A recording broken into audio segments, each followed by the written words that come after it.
Hi, everybody. Thanks so much for taking the time to review this recorded webinar for your information about all the changes that are coming with Great Start to Quality in class. We're excited to share this information with you and answer some common questions that you might have as well. So let's do a little bit of a welcome and introduction so you know who's sharing this information with you today. So my name is Nicole Kretschmer, and I am with Great Start to Quality. I have been with Great Start to Quality for several years now, supporting both the validation and assessment processes. And so I'm excited to be able to share some information about this change with Great Start to Quality that we have coming up next year. And I have my colleague Jennifer here who can introduce herself. Hi everyone, Jennifer Roundtree here, Training and Technical Assistant Consultant with Great Start to Quality, Certified Class Trainer. I've been with Great Start to Quality since 2015.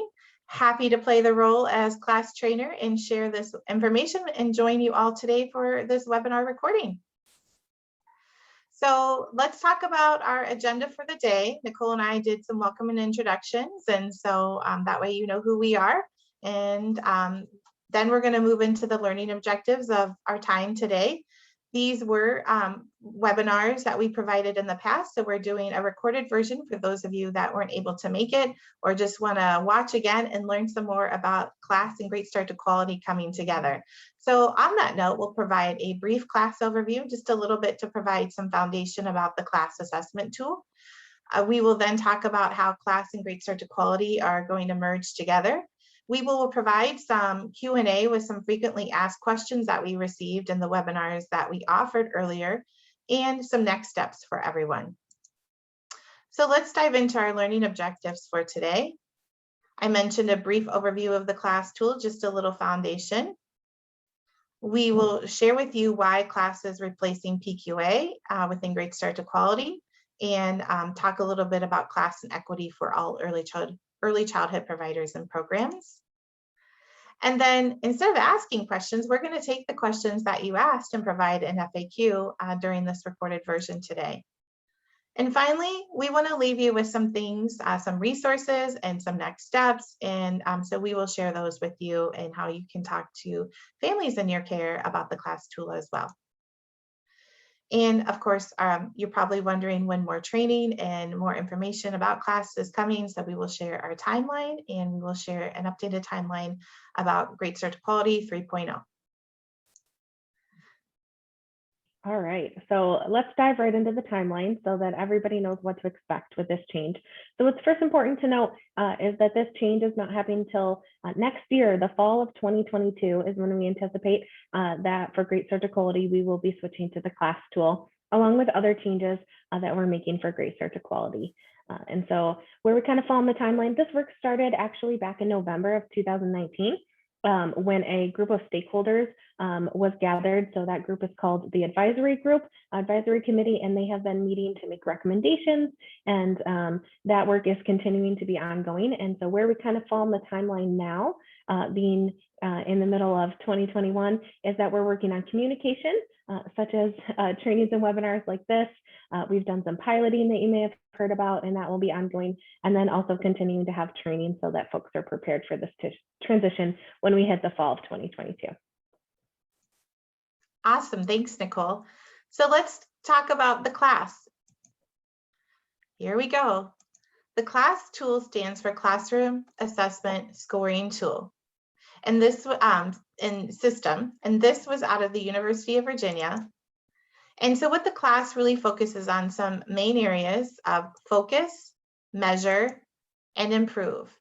And so what the focus does is the class really looks at the developmental age group of the children in that program or in classroom, and they focus on what's developmentally appropriate for those rich interactions between the teacher and children in that setting. And then the measure piece is when the tool is used itself through an observation cycle, which is typically a 20-minute cycle with a 10-minute coding, and then that cycle continues for at least 3 to 4 cycles, and that measures the complexity within that classroom and captures those interactions between the teacher and children in there. So that's the measure piece. And then the improve piece is where a coach or an administrator might use that score and the report from that observation and share that with the teacher or teachers in that classroom, or if it's a family child care setting, with that family child care provider. And then they would identify some areas of growth and areas of strength and how to improve on specific interactions that they want to focus on. So really what the class does is it provides the teacher with the how. It looks at really just daily interactions throughout the whole day, which we know that relationships are key for successful, high quality environments with children. And so the more we can come alongside and support a teacher with identifying areas that they feel empowered about and that they can pick and choose, whether it's proximity, relational climate, facilitated exploration with children, early language support, behavioral guidance, all of those pieces contribute to supporting rich back and forth interactions with children that help them feel safe and secure.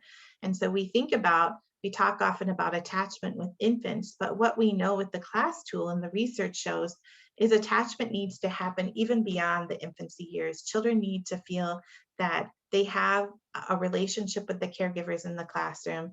They need to know that they're in a safe environment where they can grow and flourish. They need to feel engaged. So looking at that engagement piece and how that child care provider, educator is supporting those children in being active and intentional with engagement.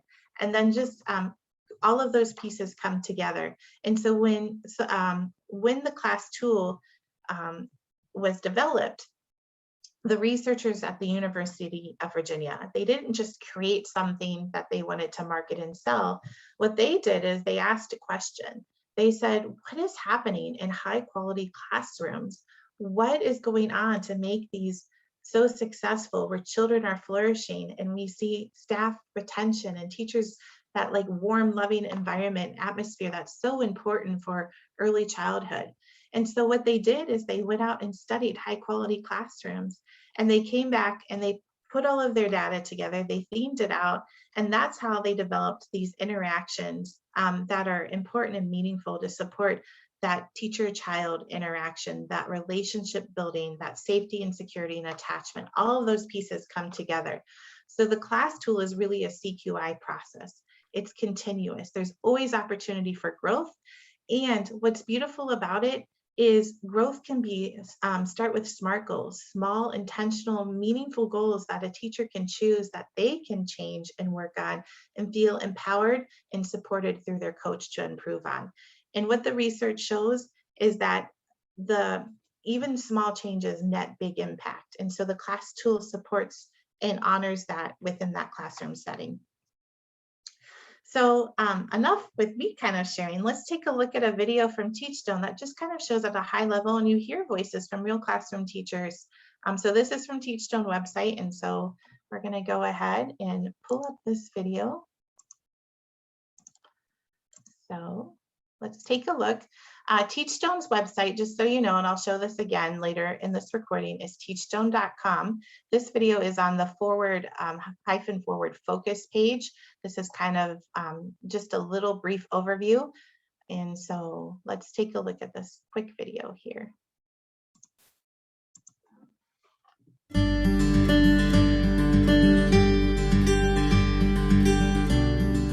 We learn in class that relationship between teacher and child is so important. A child who feels secure and comfortable in their classroom environment is the child that's going to learn. The ability to reach the children where they are, give them the desire to learn, make them feel successful. You have to have strategies to do that, and that's the thing of class, that it teaches effective strategies, helping them build those critical thinking skills and helping them make sense of the world as it relates to what they do, and that way they can actually utilize the information that they're learning. It makes it more relevant for them, more successful when they go on to elementary. The first impression was learning to communicate more on a deeper level with the children, going deeper. It allows them to be more sociable, because now what you're doing with them, as far as an example of asking different questions, now they're able to interact with each other and ask each other different questions and become more personal with their classmates versus being one-on-one just only with the teacher. It helps them to think more outside of the box instead of thinking in one direction.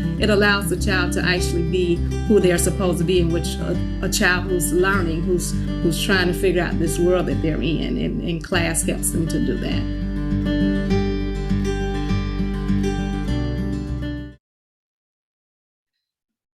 I hope what you saw in that video were teachers that are engaged, interacting with children, smiling, that kind of enthusiasm, that feeling you get when you go into a classroom environment. It's like, yes, I want to stay here.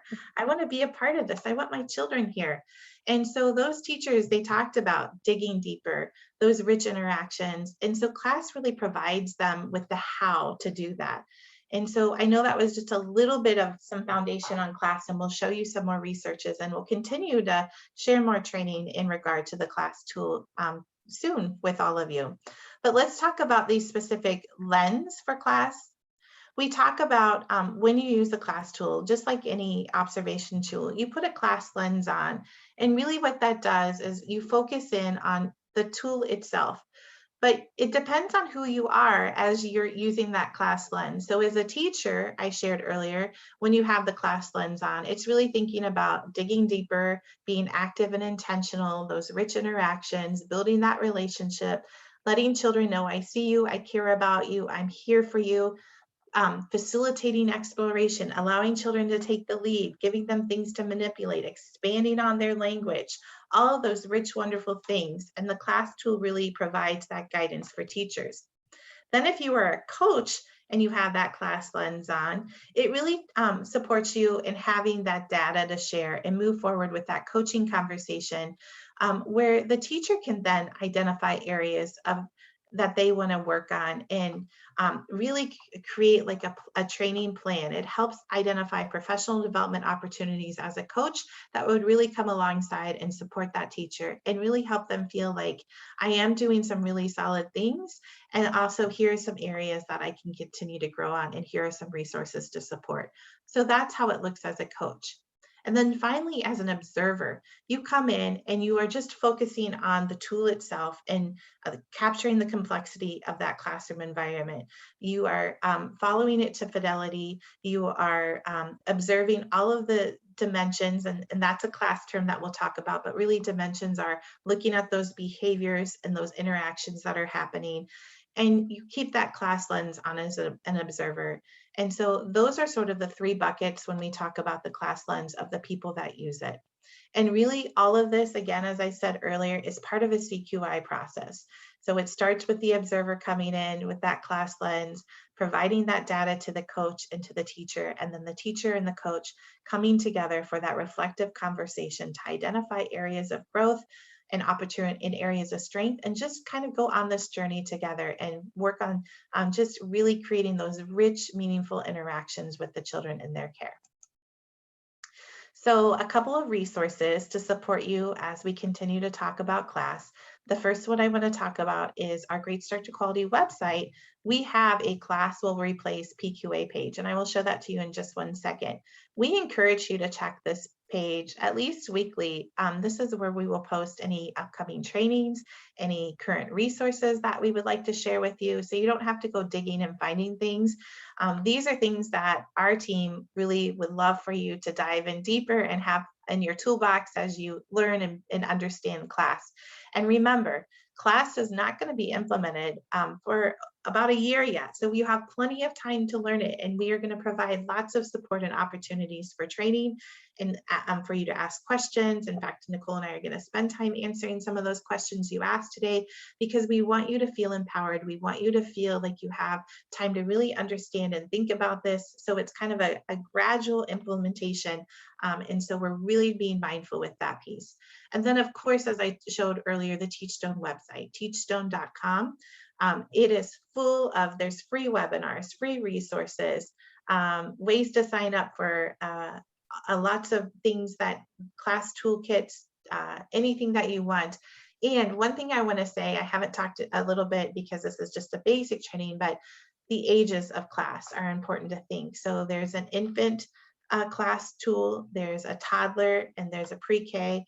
It also goes all the way up to secondary, but here in Michigan, when we talk about Great Start to Quality, we're focusing on infant, which is up to 18 months, toddler, that starts at that 15-month window to 18 months window, and then pre-K at 3 years. And so really the class tool, the tool looks the same, no matter what the age group. It's just based off upon what is developmentally appropriate for that age group is how that tool captures that complexity and those interactions in the classroom.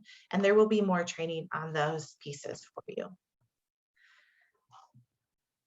All right, so now that Jennifer shared that great overview of class, we're going to move into a little bit about class and Great Start to Quality. So how are we going to use that class tool for Great Start to Quality? But the first question that many have is, why class? Why are we making the switch from PQA to class? Well, there are several factors that went into this decision. The first is that class is a nationally recognized tool. So those of you who may be working with Head Start or have partnered with Head Start may be familiar that Head Start uses this tool in their pre-K classrooms and has also done some work with it in their infant toddler rooms as well, although it's not required. Additionally, there are, I believe the total right now, Jennifer, is 23 states that are currently using class as a part of their quality rating and improvement system. So it's definitely being used nationwide, and also class is a tool that's being used around the world as well. A second reason that we chose to transition to class is that it supports a variety of curricula and philosophies. So it's not tied to one specific approach in a classroom. It can be used on any program type, any philosophy, any curricula, because it really is based on those interactions. So regardless of the approach that they're taking, maybe the materials or the daily schedule or those types of things that are in the classroom, it's really focusing on those interactions regardless of those other pieces. A third reason is that Great Start to Quality is currently using the PQA, and the maker of that tool, HighScope, has recently updated their tool to the PQA-R, where they recently communicated it's actually not going to be called the PQA-R, it will be called the Classroom Coach. But the Classroom Coach tool, they weren't able to provide any threshold scores for that tool. So as part of a quality rating and improvement system, we need some sort of threshold score in order to determine the level of quality that a program is providing. So class was able to share those threshold scores with us. So that was definitely a determining factor. And then another reason is really about class and equity. So Teachstone, the maker of the class tool, has done lots of research on equity and making sure that observations can be completed in a classroom consistently and provide that best practice for children regardless of the socioeconomic status, the race or ethnicity of the children or teachers. It really is an equitable tool. But another reason for class and equity is really that it focuses on the things that the teachers can control. So we know that there are a lot of things and currently in PQA that we're using for Great Start to Quality that teachers can't control. It looks at the environment and the materials, the layout of the program, and teachers can't control what the budget is often and what materials they can purchase. They can't control if they have enough space in their classroom. And so it really puts class allows the teachers to be able to have the responsibility for providing that quality care. All right, so if we move on to talk a little bit more about class and Great Start to Quality, one of the things that we have here that we know that there are a lot of questions about are some things that are really yet to be determined. We are getting lots of questions about the number of observations. Will we still be doing 1/3 of the classrooms? What is the timeline and the scheduling going to look like? Is it still going to be on a 4-week window? How many blockout days are you going to offer? What are the threshold scores going to be? Those are all great questions that we want to continue to collect. So please continue to share them our way. And just know that those decisions are still being made. So as we shared that timeline back at the beginning of this recording, we are still in the process of making those decisions. That advisory committee is still meeting and making recommendations. But as soon as we have answers to all of those questions that you have, we'll be sure to share that information out. We have a year and we really want to get everybody prepared, and we will continue to share information like this. Some other really important things to keep in mind, even though the class is the focus on the interactions, that doesn't mean that you still shouldn't have a quality environment. We want to make sure that the environment is safe and supportive and accommodating for the children, that they have a variety of materials to meet all of their needs.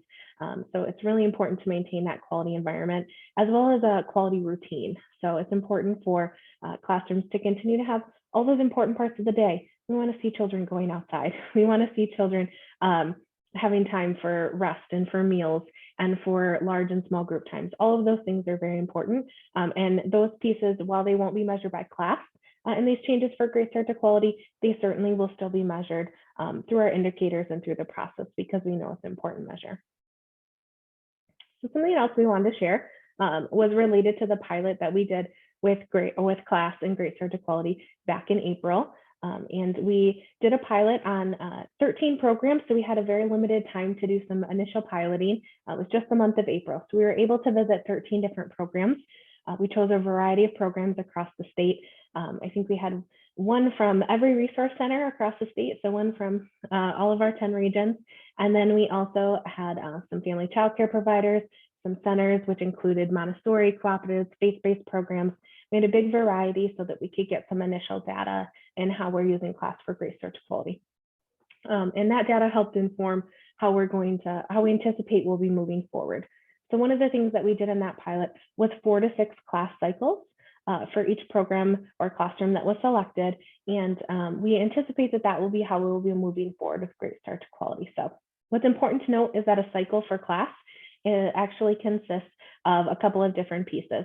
So in a cycle, a observer would come into the classroom or the family child care program and observe for 20 minutes, and then they would step out of the space and score for 10 minutes.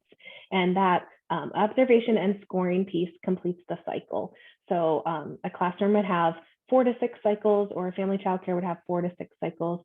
So if a cycle is approximately 30 minutes, then we're looking at a 2 to 3 hour-ish time frame, which we know is significantly less than our current observation model.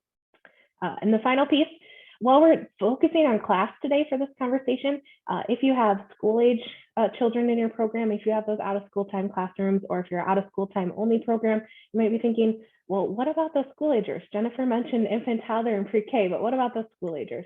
So for Great Start to Quality, we anticipate that we will be using the SEL PQA, which is the Social Emotional Learning PQA, for those school-age classrooms for Great Start to Quality. And so we did pilot that on a few different programs back in April, and we will continue to share information and do some more piloting with that going forward as well.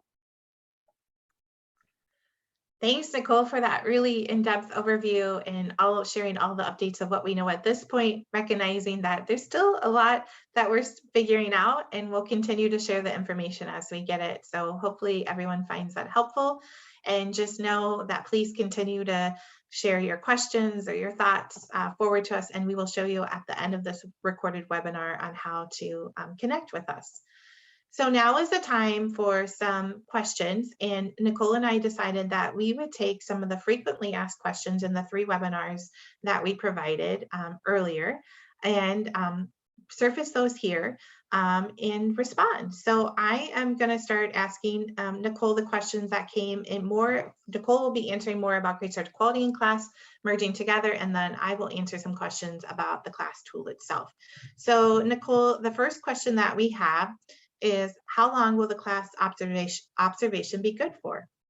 Yeah, so like is currently true in our rating process for Great Start to Quality, is that the observation will be kind of valid for the time that the program's rating is valid. So once that rating expires, then the program would continue to come back through the process and have a new class. Of course, if a program wanted to make improvements or changes, we are all about quality improvement for Great Start to Quality. That's what the model is about. And so if you were to make changes and feel like your class your class scores would improve, you are certainly welcome to come back through that rating process and get that improvement measured through an observation. Awesome, thanks. You spoke to this a little bit earlier, but let's call it out for everyone to hear. How will the process for mixed group classrooms or family child care provided programs with the class tool look? Yeah, absolutely. That's a great question. And really for Great Start to Quality for class, the tools are the same regardless of the program type. So if it's a family child care or if it's a center, it's really based on the age groups of the children. So if we're talking specifically about those mixed classrooms, we would be using class for all of those age groups of the children that were present. So if it was an infant toddler combined classroom at a center, we would be using the infant class and the toddler class in that observation, and we would be doing 2 cycles of each of those tools. So we would do 2 cycles of infant and 2 cycles of toddler. So that way we could provide feedback to the teachers in the classroom about how their interactions are with both ages of children. The same would be true for a family child care program. Let's say they had infants, toddlers, and preschoolers. We would come in and do 2 cycles of infant, 2 cycles of toddler, and then 2 cycles of pre-K class So 6 cycles total. So again, that provider would know how their interactions were with each age group of children. Thanks, Nicole. The next question, I'm going to ask the question and then just provide, there was a bit of information that was added. So will the observation cycles be required? Because when they have done the self-assessment in the past, they had the option to opt out of an observation. Yeah, absolutely. So the same will be true going forward. Programs will not have to have a class if they don't want to. That's certainly an important measure of quality, is to see what's happening in the classroom versus just the policies and procedures and those things in the program. But if programs don't want to move forward, they certainly won't have to. Exactly how that process will work and when programs would determine that they didn't want to go forward is still to be determined, but we definitely will not require it. But if programs want to reach that highest level of quality, like it's currently true in the process, to get to that highest level, class observation will be a part of that process. Awesome. You spoke to this earlier, but let's call it out again. So after the observation, will you be able to improve your scores after recommendations? Yes, absolutely. So again, it's all about quality improvement with this model for Great Start to Quality. So if you're making changes, working with your coach, getting that consultation, then absolutely you can come back through and make those changes. We want to see that and be able to let you be recognized for the high quality care that you're providing. Okay, Nicole, final question for you. Will the threshold scores be program-based or center-based? Yeah, such a great question. So like when we talked about the cycles, it's really based on the ages of the children versus the program type. So regardless of if it's a family child care program or a center, the scores won't be different. It's really based on the ages of children. So there will be set threshold scores for the infant tool. For the infant class tool, there will be set threshold scores for the toddler class and set threshold scores, for the pre-K class. And so if you have multiple ages in your family child care home or in your center in a specific classroom that's selected, then the threshold scores would be met for all those ages that were observed. So it's really about the ages of the children versus the program type. Awesome. Thanks for answering those. Absolutely. All right. So now it's your turn, Jennifer. I have a whole list ready. of questions for you. All right. So the first one is, are there any trainings currently available regarding class in my registry? Yeah, excellent question. So Teachstone is the owner of the class assessment. They're currently looking into putting their trainings within my registry. They recognize the need of being a part of our statewide registry system, and they are a part of other states' registry systems. So know that those conversations are happening, and we're working with them to kind of continue those conversations. At this point, anything that our team at Great Start to Quality will do in regard to class, we will put into the registry, just like these prior webinars that we shared. We made sure that we put them into the registry so you could get your training hours, because we know that is important for you. And of course, we want to provide training for you. So anything that we're doing, other than that, if there's anything else happening, it would be more of a regional approach. So you can check out, I would encourage you to connect with your local Great Start to Quality Resource Center to see maybe if they know of anything regionally happening in your area around class. But anything we do statewide, we will definitely be sure to put into the registry, and we are working with Teachstone to explore that option as well. Absolutely. All right. Thank you. So the next question is, so since Great Start to Quality is moving forward with class as the primary observation tool that they're using, do you know, are there any other states that only use class as a part of their quality rating and improvement system as well? This is an excellent question, and I was able to pull this data directly off of the National Quality Rating Improvement System website. They have a compendium on there. And so as we shared earlier, I believe Nicole said, currently there are 23 states that implement class in some fashion or form within their quality rating improvement system. But the question that Nicole, you are asking are only class. And so, yes, there are 4 states that only use class. In Michigan, well, we're going to use other tools, but once we implement it, that will be a tool that we'll use as well. But there are 4 states that only use class within their quality rating and improvement system. Thanks, Jennifer. And we appreciate you doing that research too, because I'm sure others have the question.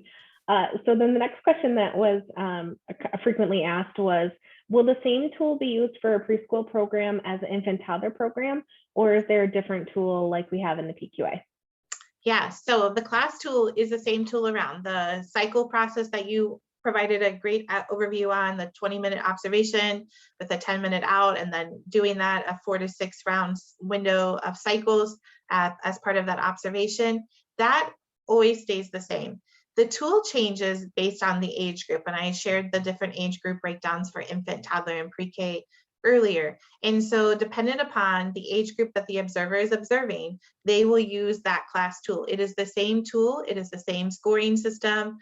It just looks at what's developmentally appropriate for that age group, which is what we want, right? We wouldn't want someone coming in with a tool that is designed for pre-K and observing toddlers or infants. The class tool is research-based, it's valid, it's reliable. As I said earlier, it's used in 23 states. There's a lot of data. It's been around for a while. They continue to look at the equity of the tool as well and lift those pieces. And so the research is very current in kind of capturing that complexity within the classroom dependent upon the age group. Fantastic, thanks. So the next question that has been surfaced is positive climate the main focus of class? Yeah, so that's sort of a misconception, right? We talk about interactions and relationships, which are the heart of class. You and I often say interactions matter because really that is the foundation. That's why we always start with a positive climate because we want children to feel like this is a place where you're welcomed and I see you and I care about you and I'm excited that you're here, all of those big things, but is much more than that. I talked a little bit about behavioral guidance, facilitated exploration, language development, all of those pieces, productivity in a classroom are captured as well. It is just dependent upon the age group, how that looks. For example, for infants, we're really focusing on responsive caregiving, but we're not just saying that responsive caregiving is just smiling and being close and holding an infant. We also are looking at early language modeling supports within an infant classroom. We're looking at extension of an infant's learning and if an infant is rolling a ball and how the teacher would come alongside and kind of roll the ball with the infant and use some self-talk and parallel talk and all of those wonderful things that teachers are active and intentional. They're not just passive or monitoring, that they are consistent in those rich interactions. And as that one teacher shared, to dig deeper, to ask open-ended questions, just those serve and return interactions. All of that is captured within the dimensions of class. And as we come forward with more training, we will provide that lens for all of you to kind of look at those dimensions for each age group and have a better understanding of all of the things that we want to see. Great, thanks for those examples. So the next question is, will programs have to submit any documentation or have any paperwork prepared in order to have a class? No, it is just the observation. We just come in and we want to see, it's not about a time of a day. It's about just being present in the classroom and capturing everything that's happening, how that teacher is supporting those rich connections that I talked about and being present and active and engaged with the children. And so that's what it is. Absolutely. So the next question is really around that piece where you talked about you have the teacher, the coach, the observer. So can the coach also be an observer? Yeah, so for Great Start to Quality, our observers will always be just observers, and then our resource centers will continue to serve as coaches. If you have coaching and consultation through them, they will have that coaching hat, and we are working with them to provide training on how to coach with the class tool. But independently, how administrators or program owners might use that, they could potentially have an observer also be a coach. But the main thing is for that, when that observer is an observer, I talked about that class lens earlier, they would have that observer lens on. And then when they put their coaching hat on, they have that coach hat on as they're working with that. And so really separating themselves and thinking about being very intentional in that role that they're using will be very helpful in supporting the teacher with that piece. Fantastic. Thanks for that clarification. So the final question that was on the list for you is, will there be any additional webinars on the class tool, maybe about the domains, the dimensions, the indicators, and all those specific things? I love how they're picking up on the class terminology already, right? Domains, dimensions, indicators. I love it. You're embracing class, We sense your excitement. We thank you for your feedback. And absolutely, we are going to continue as an affiliate trainer with Teachstone for Class. And I am trained on infant, toddler, and pre-K. We are excited to bring forward more training to you. And as I mentioned, we are going to bring it in small, digestible chunks so it doesn't overwhelm you, where you have time to kind of listen and understand, think about how this might look in your family childcare setting or your program, identify areas that you want to maybe start thinking about working on or supporting or learning more about, and then really also lifting the resource centers too with that coaching piece and thinking about the information and the supports they're going to provide you, because that will be very beneficial as well. And so yes, we will continue to come forward with more opportunities for webinars and trainings. We plan to put them into my registry because we know training hours are important, and we plan to keep them either free or very affordable, and sharing the most current resources. And we also will direct you to anything that Teachstone has done, because they do a lot of free webinar training series. And we just want to support your learning and understanding of class. That is our goal and desire, because we know that this is a shift. This is a change, and people, sometimes change is harder for others. You've been with one tool for a long time, and you're hearing about class and wanting to learn about it. And of course, we want to be supportive. Of course, we want to hear your questions. And so any opportunity we have to come forward, we will be thinking about that. Fantastic. So exciting. We get to share this information and think about the future, Jennifer. I love it. And I love just collaborating with you on those pieces. So it's really exciting. So we're moving into our next steps, right? We went through so those were the main questions that came in. And if we didn't get a chance to answer your question, again, please, we'll show you at the end how to connect with us, and please continue to send your questions forward. So as you're thinking about preparing for the transition, we want to just re-highlight some of the things we talked about and give you kind of some of those talking points or those key things that can be helpful for you in thinking about this transition. So the first is to review that Class or Replace PQA page that Jennifer talked about earlier. That page has the information that I shared about why we have the change. It gives you a link to Teachstone's website. There's a reference guide there that talks about those different ages. There's some information specifically for GSRP programs who might have some specific questions. So we will be continuing to update that, but that's really your go-to resource for all information that you need. And if we have other trainings, everything will be listed there. Another couple of reminders that are really important. Remember, this change is not happening until the fall of 2022. That's our tentative timeline for all these changes for Great Start to Quality. And so as that timeline gets closer and we know exact dates, that will be communicated out. But just keep in mind, you have a year to continue to prepare for this transition, to learn more, to figure out where your program's currently at in the rating process and when you'll be moving forward and all of those pieces. So no more information is to come. While we did a formal pilot back in April, keep in mind that we will be having, we anticipate that we're going to try to do some more pilots going forward. We know you have questions. We have some things we need to work out with understanding. So know that there will be opportunities to have a class, and then more training, which Jennifer will talk about in the next slide. I got to work on my timing with these slides. So thanks everyone for your patience. So yeah, I'm going to wrap this up with the supports, because we want you to know that we're going to continue to share resources, trainings, and other opportunities for you. So of course, we are recording the training we did. So that's kind of talking to the first bullet. You can listen to it as many times as you like. And so hopefully that will kind of get your foundation settled with some of the class pieces and about thinking about Great Start to Quality in class coming together. We encourage everyone to be a part of our Star Gazette and What's Next for Great Start to Quality emails. You can sign up for those on our website. And then I'm going to show you the Class Will Replace PQA webpage that we've talked about a few times.